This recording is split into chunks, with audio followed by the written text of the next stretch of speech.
Hi views, welcome to our channel. ప్రస్తుతం మనతో ఉన్నారు హైకోర్టు అడ్వకేట్ అలాగే పొలిటికల్ అనలిస్ట్ హనుమత్ ప్రసాద్ గారు. నమస్తే సార్. సార్, నిన్న 1వ తారీఖు పింఛన్లు పంచేటువంటి కార్యక్రమానికి వెళ్ళినటువంటి చంద్రబాబు నాయుడు గారు అనంతరం పాల్గొన్నటువంటి పబ్లిక్ మీటింగ్లో ఆయన పబ్లిక్ మీటింగ్ని అడ్రస్ చేస్తూ ఆయన చేసిన కామెంట్లు, గతంలో వైసీపీ ప్రభుత్వం బట్టలు నొక్కేమో అని పెద్ద గొప్పగా చెప్పింది. మీ అన్ని బట్టలు కూడా నా పింఛన్తో సమానం అని ఒక డైలాగ్ వదిలేశారు. ఈ ఒక్క కార్యక్రమంలో 33,100 కోట్ల రూపాయలు ఖర్చు అవుతుంది. భారతదేశంలో ఎక్కడా లేదు. ఒకప్పుడు బటన్ నొక్కారన్నారు, మీ బటన్లన్నీ నా పింఛన్తో సమానం అని చెప్పి మరొక్కసారి మీకు అందరికీ తెలియజేస్తున్నా. ఏంది అసలు ఆ డైలాగ్ యొక్క ఆంతర్యం ఏంది, దాని వెనుకున్న వాస్తవాలు ఏంటి, దీనికి సంబంధించినటువంటి మీ యొక్క విశ్లేషణ ఏంటి? ఇప్పుడు ప్రజల మీద ఆయనకు ఉండేటువంటి ప్రేమ.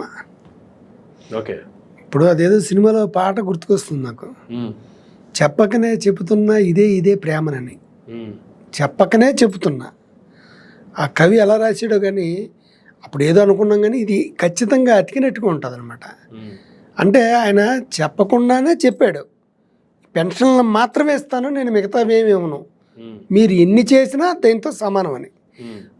ఆయన సైడ్ భావం నుంచి అర్థం చేసుకోండి. అంటే మన భావాలని ఎలాగుంటుందో ఆయనమే కాకుండా ఆయన ఏ రకంగా ఆలోచించుంటాడు. అంటే పెన్షన్లు మాత్రమే ఇవ్వగలను, పెన్షన్లు మాత్రమే ఇస్తాను, పెన్షన్లు మాత్రమే ఇస్తాను అన్నంతవరకు బాగానే ఉంది. ఇంక మీ అన్నీ కూడా నా దీంతో సమానం అంటే ఇప్పుడేంటంటే మిగతా ఇవి చేయాల్సిన అవసరం లేదనా, లేదంటే ప్రజలకి ఇంక వేరే ఏం అవసరం లేదనా, లేదంటే ఇచ్చినా కూడా గతంలో మీరు ఎన్ని ఇస్తే మాత్రం ప్రజలు మీకు ఏమన్నా తీసిపెట్టింది ఏమైనా ఉందా, ప్రజలు తలుచుకుంటే ఎవడ పరిస్థితేనా అంతే, కాబట్టి చేయాల్సిందేముంది, మేము ఇంతవరకే చేస్తాము, ఏం పిక్కుంటారు అనేటువంటి ఇదా? అలా ఏంటండి మీరు అలా అంటారు? ఆయన చెప్పేశాడు కదా, మళ్ళీ అడుగుతున్నారు. నేను ప్రస్తుతానికి ఏం చేయలేను, ఆయన మొత్తం రాష్ట్రాన్ని అప్పుల పాలలో పెట్టేసి వెళ్ళిపోయాడు. మేము ఎలక్షన్ మూమెంట్లో కాబట్టి ఏ రకాలుగా మాట్లాడతాము. ఏ వాస్తవ పరిస్థితి వచ్చేటప్పటికి ఇక్కడ విరుద్ధంగా ఉంది.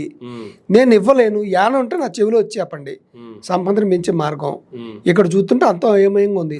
సంపద ఏమైనా ఉంటేనే కదా ఇవ్వగలుగుతాను, పెంచాక తర్వాత చూస్తాను అన్నాడు.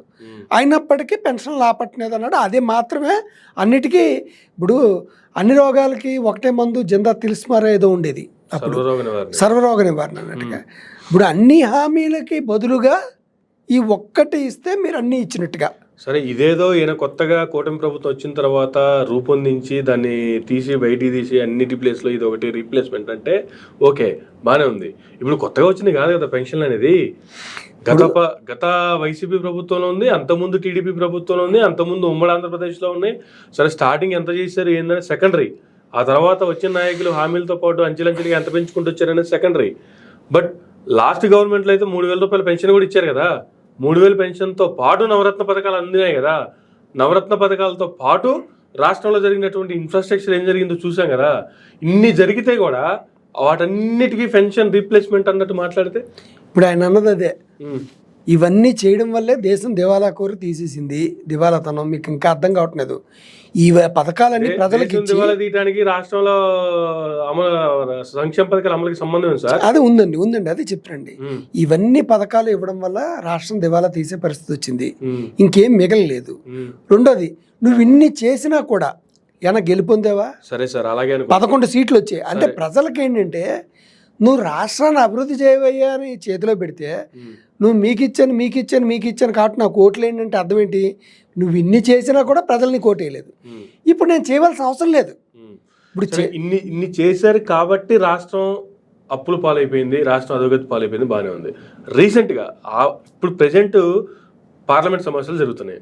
పార్లమెంటు సమావేశాలు జరుగుతున్న టైంలో 4-5 రోజుల క్రితం అనుకుంటా అడిగిన ప్రశ్నకు ఆంధ్రప్రదేశ్ రాష్ట్ర అప్పులు టిల్ టుడే ఎంత అని అడిగితే 5,40,000 కోట్ల రూపాయలు చేంజ్ ఇచ్చారు. 5,40,000 కోట్ల రూపాయలు వీళ్ళు వచ్చిన తర్వాతే, ఈ కూటమి ప్రభుత్వం వచ్చిన తర్వాత 1,00,000 రూపాయలు కనిపిస్తూనే ఉంది. 1,00,000 కోట్లు తీసేస్తే 4,40,000 కోట్ల రూపాయలు. వీళ్ళు కూడా ఫస్ట్ ఓట్ ఆన్ అకౌంట్ బడ్జెట్లో పెట్టింది అదేగా. అది పెట్టి కూడా గవర్నర్ గారి చేత 10 లక్షల కోట్లు చదివించారుగా. సరే, 4,40,000 కోట్లలో అప్పుడు 14-19లో మీరున్నప్పుడు చేసిందంతా 2.5 లక్షల కోట్లు అంతా మీరే చెప్పారు. ఆ 2 లక్షల కోట్లు. దానికి ముందు ఆంధ్రప్రదేశ్ విడిపోయినప్పుడు వచ్చిందంత దాదాపుగా 1,00,000 కోట్లు. ఇవి ఇవ్వకపోతే ఈయన చేసినప్పుడు ఎంత 1,30,000 కోట్లు అని చెప్పి ప్రభుత్వాలు, వీళ్ళకి సంబంధించినటువంటి నేతలు, ఇప్పుడు ప్రస్తుత వాళ్ళ ఆర్థిక శాఖ మంత్రి పార్లమెంట్ సాక్షిగా అన్ని నిజాలు చెప్తున్నా కూడా 1,30,000 కోట్ల రూపాయలు మాత్రమే 5 సంవత్సరాల్లో జగన్మోహన్ రెడ్డి అప్పులు చేసి 2 సంవత్సరాల కరోనా విపత్తును ఎదుర్కొని మిగతా 3 సంవత్సరాల్లో నానా తిప్పులు పడి విలేజ్ సెక్రటరీలు కానివ్వండి, రైతు భరోసా కేంద్రాలు కానివ్వండి, నాడు నేడు స్కూల్స్లో ఇన్ఫ్రాస్ట్రక్చర్లో భాగంగా స్కూల్స్ బాగు చేయడం కానివ్వండి, ప్రజలకు ఇచ్చినటువంటి నవరత్నాలు కానివ్వండి, ఒక పక్కన చూసుకుంటే పోర్ట్లు, ఒక పక్కన చూసుకుంటే ఫిషింగ్ హార్బర్లు, మరో పక్కన చూసుకుంటే మెడికల్ కాలేజీలు, ఇన్ని నిర్మాణాలు జరిగి కూడా ఇంకా అప్పుల పాలైపోయిందంటే ఎలా సార్? ఇప్పుడు మీకు ఇక్కడ 2 విషయాలు గుర్తుంచుకోవాలి. ఇప్పుడు గవర్నమెంట్ గురించి మాట్లాడండి, గత గవర్నమెంట్తో పోల్చొద్దు. ఇక్కడ 2 రకాలు. ఒకటి ఏంటంటే మాట తిప్పను మడమ తిప్పను జగన్మోహన్ రెడ్డి గారిది. ఇది ఒకటే మాట మీద ఉంటాడు, ఒకటే చేసుకుంటారు. దానివల్ల జనాలకు బోర్ కొట్టి తీశారు. చంద్రబాబు గారు ఏంటంటే యూటర్న్. ఇప్పుడు యూటర్న్ బాబు గారిని అని పలు సందర్భాల్లో ఛానల్స్ ఇచ్చి మనం అని చెప్పేది కాదు. అంటే యూటర్న్ అంటే ఏంటి? ఎలక్షన్ ముందు ఒక రకంగా, ఎలక్షన్ తర్వాత ఒక రకంగా. ఎలక్షన్ ముందు ఏంటంటే కేవలం అధికారంలోకి రావడానికి ఏవేవో చెప్తాం. ఇప్పుడు కుర్రోళ్ళు, పిల్లలు, ఇంట్లో చిన్నపిల్లలు ఏడుస్తుంటారు, అదిగో చందమామ తీసుకొస్తాను, ఇది తీసుకొస్తాను, అది తీసుకొస్తా అంటాడు. నిజంగా తీసుకురాగలడా? చందమామ తీసుకురాలేడు కదా. సేమ్ ఇక్కడ కూడా ఇదే స్ట్రాటజీ.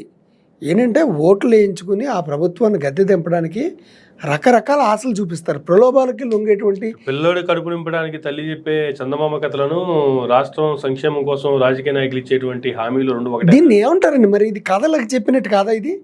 ఇప్పుడు చంద్రబాబు నాయుడు గారు చెప్పేవి ముందు అవి ఇస్తానని చెప్పింది నిజ రూపంలోకి, వాస్తవ రూపంలోకి రాకపోతే దాన్ని కథనరా? కథలు చాలా చెప్పారనరా?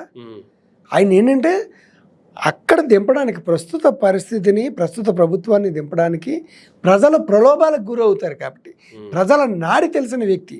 40 సంవత్సరాల పరిపాలనా కాలంలో ఆయన తెలుసుకుంది ఏంటంటే ప్రజల నాడి తెలుసుకున్నారు. ప్రలోభానికి గురవుతారు ప్రజలు, ప్రలోభం చేస్తే చాలు అన్న బేస్ మీద వెళ్ళారు. అక్కడ తెలీదు, ఆ లౌక్యం తెలీదు జగన్మోహన్ రెడ్డి గారికి. నేను మాట తెప్పను, మడం తెప్పను, నేను ఎలాగుంటే అలాగ ఉంటాను, ఒకటే మాట ఒకటే పద్ధతి అనుకున్నాడు, వెళ్ళిపోయాడానికి. ఆ టైప్ టెక్నిక్లు తెలియవు. ఇక్కడ కొన్ని టెక్నిక్స్ రాజకీయాల్లో తెలియాలా. ఆ తెలియాలి కాబట్టి ప్రజలకు ఏ రకంగా చెప్పాలి, విద్యార్థులకు టీచర్ ఏ రకంగా పాఠం చెప్తారో, ఎప్పుడు ఆకర్షితులు అవుతారో, ఏ రకంగా మన వైపు తిప్పుకోవాలో చేశారు.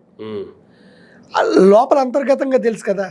నిజంగా అన్ని చేసినా కూడా అతను వదిలేసి నేను 2 కథలు చెప్పేటప్పుడు నా వెనకాల వచ్చేసారే అనేసి. ఇప్పుడు అంటే అర్థం ఏంటి? మాటలతో కడుపు నింపితే చాలు ప్రజలకి, వాస్తవాన్ని ఇవ్వట్లేదు. మాటలు ఫుల్గా మాట్లాడి ప్రజల్ని అలా జోస్ చేస్తే వాళ్ళు ఓట్లేస్తారు. ఇప్పుడు ఇంతటి దానికి ప్రజలకి ఇచ్చిన హామీలు నెరవేర్చాలా? వాళ్ళు ఏమైనా నెరవేర్చమని అడిగారా? ఏమైనా ఉద్యమం చేశారా? ఇది ప్రతిపక్షాలు చేస్తున్నటువంటి కుట్ర. ప్రతిపక్ష నాయకులు మాత్రమే అడుగుతున్నారు, మాకు ఇవ్వలేదు, వాళ్ళకి ఇవ్వలేదు, వీళ్ళకి ఇవ్వలేదని. నిజానికి ప్రజల నుంచి ఏమైనా వ్యతిరేకత ఉందా? అందువల్ల ప్రజల్లో వచ్చేటువంటి మార్పును చూసుకుని ఇవ్వక్కలేదు అనుకున్నాడు. ఇవ్వక్కలేదు అనుకుని ఇండైరెక్ట్గా చెప్పాడు. చెప్పకనే చెప్తున్నా అన్న అర్థం ఏంటంటే, ఒకవేళ ఆదాయం పొందితే వచ్చే మార్గం ఏమైనా ఉంటే చెప్పండి, నాకైతే తెలీదు. ఆదాయం వచ్చే మార్గం ఏమైనా చెప్తే, ఆదాయం పెరిగితే కనుక అప్పుడు చూస్తానని ఆయన ఎవడో అన్నాడట. రాష్ట్రంలో ఎక్కడ, రాష్ట్రానికి సంబంధించే కదా, దేశంలో ఎక్కడేం జరిగినా కూడా నా ఖాతాలోనే వేసుకుంటా అని చెప్పేటువంటి చంద్రబాబు నాయుడు గారు ఆదాయం పెంచడానికి మార్గాలు నాకు తెలీదు అని చెప్పడం కాస్త ఆశ్చర్యంగా లేదా? ఇది ఆదాయం తెలియదు అని చెప్తూనే ఆదాయం తెలిపే మార్గం ఏమంటే మేధావులు కదా, మీరు అందరూ మారుతున్నారు కదా, మీరు ఏమన్నా చెప్తే స్వీకరిస్తాను, అప్పుడు చేస్తాను అంటున్నాడు ఆయన. ఇప్పుడు ఇదివరకు ఒక సామెత ఉండేది, నేను లేస్తే మనిషిని కాదనేవట, నేను లేస్తే నా సంగతి నీకు తెలియదు అనేవట. ఈయన ఎంతకీ లేవడం. అలాగా ప్రజల ఆదాయం పెరిగితే ఇస్తాను, ఆదాయం పెరుగుతుందా, అప్పులు పెరిగిపోతున్నాయి. మీరే అన్నారా, వాళ్ళు 3-4 సంవత్సరాల్లో చేసింది ఏ లెక్కలు చెప్పారు ఇందాక, 2 సంవత్సరాలు కరోనాకు పోయింది, ఇలా పోయిందని. పోనీ వీళ్ళు ఇన్ని సంవత్సరాల్లో చేసిన అప్పుని వీళ్ళు 8 నెలల్లో సునాయాసంగా చేశారు. అప్పు పుట్టుతున్నంతసేపు ఎందుకండి? అప్పు దొరుకుతుంది కదా, దాంతో వ్యవహారం చేయొచ్చు కదా. అందువల్ల ఏంటంటే వాళ్ళు ఒక క్లారిటీగా ఉన్నారు.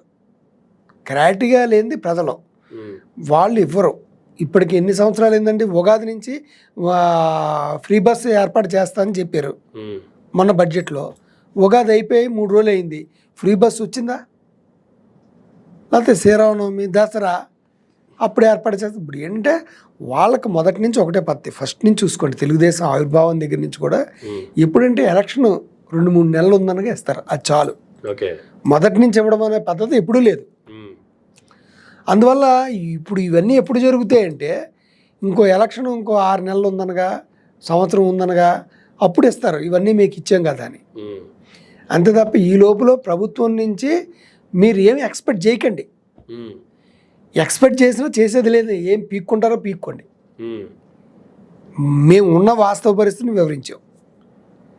ఎందుకంటే ఆయన దృష్టిలో ఏంటంటే కూటమిది బాధ్యత. ఏది చేసినా ఆయన కోళ్ళకి తగలదు కదా. పవన్ కళ్యాణ్ గారు ఏం మాట్లాడడం,